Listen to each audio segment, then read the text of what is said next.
नमस्कार दोस्तों, स्वागत आप सभी के एक बार फिर आईटीआई एक्सपर्ट में। आज का वीडियो सभी ग्राम चौकीदार भाइयों के लिए खास है। उत्तर प्रदेश के यदि आप एक ग्राम चौकीदार हैं, ग्राम चौकीदार भाइयों से जुड़ी हुई एक बड़ी खबर आज की वीडियो में आप सभी को बताने वाले हैं।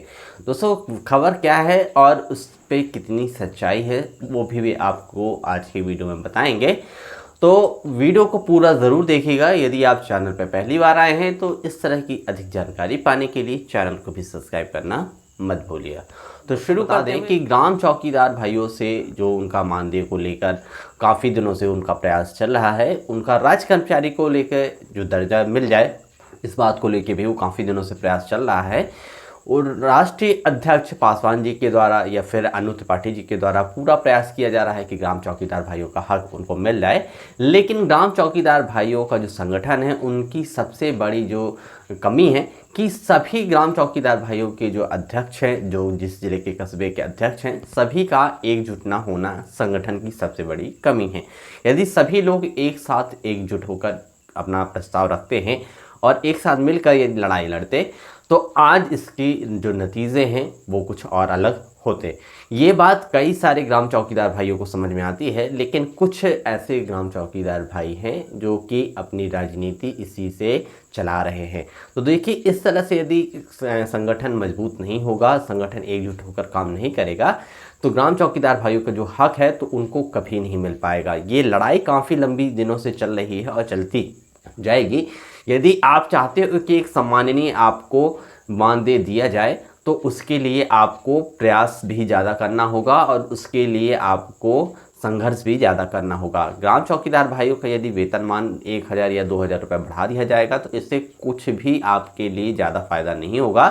क्योंकि देखिए, इतनी महंगाई में यदि आपका वेतनमान 2500 की जगह 5000 भी कर दिया जाता है, तो ये भी काफ़ी ज़्यादा नाकामी है। ठीक है, तो देखिए, ग्राम चौकीदार भाइयों को एक साथ एकजुट होकर अपनी लड़ाई लड़नी होगी। योगी जी के द्वारा देखिए, अब ग्राम चौकीदार भाइयों का जो लोकसभा का चुनाव हुआ, उसमें उनको काफ़ी कम वोट मिले बीजेपी सरकार को।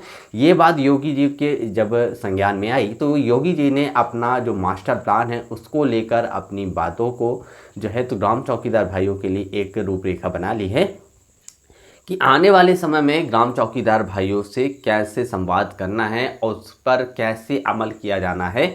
उनके संज्ञान में ये बात पहुंच चुकी है कि ग्राम चौकीदार भाइयों से बीजेपी सरकार को वोट बहुत कम मिले हुए हैं। उसका सबसे बड़ा कारण था कि ग्राम चौकीदार भाइयों का जो वेतनमान को लेकर संघर्ष जारी है और राज्य कर्मचारी को जो दर्जा है वो चाहते हैं। इसको लेकर सरकार के द्वारा आश्वासन के अलावा कोई भी ठोस कार्रवाई नहीं की गई थी। ग्राम चौकीदार भाइयों का जो हक है उसके लिए वो लड़ाई लड़ रहे हैं। ये बात योगी जी के संज्ञान में आ चुकी है। अब देखिए, अगला जो राज्यसभा का चुनाव है, हो सकता है कि उसके पहले योगी जी का इस पर एक ठोस कार्रवाई करते हुए ग्राम चौकीदार भाइयों का वेतनमान बढ़ाया जाए, या उससे पहले भी ग्राम चौकीदार भाइयों का वेतनमान बढ़ाया जा सकता है। क्योंकि देखिए, ग्राम चौकीदार भाइयों का वेतनमान बढ़ाने से काफ़ी ज़्यादा सरकार को फ़ायदा हो सकता है। ग्राम चौकीदार भाइयों के तरफ से जो उनके प्रमुख जितने भी अध्यक्ष हैं, संगठन के अधिकारीगण हैं, उनके द्वारा समय समय पर ये बात पहुंचाई जाती रहती है। कई सारे आवेदन ज्ञापन ग्राम चौकीदारों के द्वारा जो दिए गए थे वो योगी जी के समक्ष पहुंच चुके हैं। योगी जी के द्वारा अब इस पर एक रणनीति बनाई जा रही है। ये जो रणनीति है ये खुलकर अभी सामने नहीं आई है, अंदर इस पर क्रियान्वयन किया जा रहा है।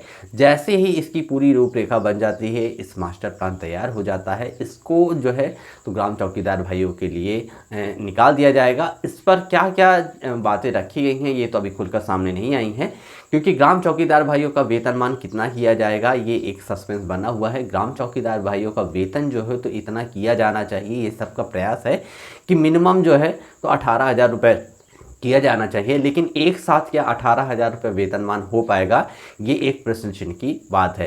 तो ग्राम चौकीदार भाइयों का वेतनमान आखिर बढ़ेगा तो कितना बढ़ेगा, और ग्राम चौकीदार भाइयों का जो राज्य कर्मचारी का दर्जा है इसको लेकर भी अभी सरकार की तरफ से चुप्पी साधी गई है कि कब तक इनका वेतनमान बढ़ेगा, कब इस पर कोई कार्रवाई की जाएगी।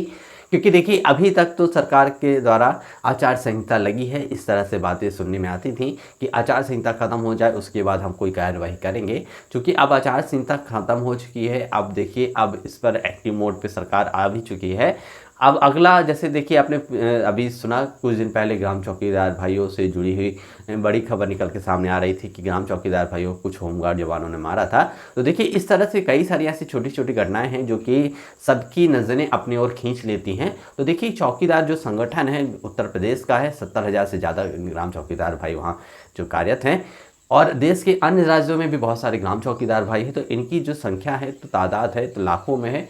तो यदि सभी स्टेट के सभी राज्यों के जो ग्राम चौकीदार भाई हैं उनका एक संगठन मजबूत बन जाता है जो कि राष्ट्रीय स्तर पर अपना काम करे, जो कि जाके सीधे प्रधानमंत्री जी के सामने अपने बातों को समक्ष उनके रख सके, इस स्तर पर भी कार्रवाई करने के लिए ग्राम चौकीदार भाइयों को सोचना होगा। तो दोस्तों आई होप आज का जो वीडियो है आप सभी ग्राम चौकीदार भाइयों के लिए हेल्पफुल रहा होगा। तो वीडियो को लाइक करिएगा, शेयर करिएगा अपने दूसरे ग्राम चौकीदार मित्रों के साथ। और यदि आपका चैनल पर आना पहली बार हुआ है तो इस तरह की अधिक जानकारी पाने के लिए ITI एक्सपर्ट चैनल को सब्सक्राइब करना मत भूलिएगा। तो मिलते हैं दोस्तों एक नई जानकारी के साथ एक नए वीडियो में। तब तक के लिए समस्त ग्राम चौकीदार भाइयों को मेरा प्यार भरा नमस्कार।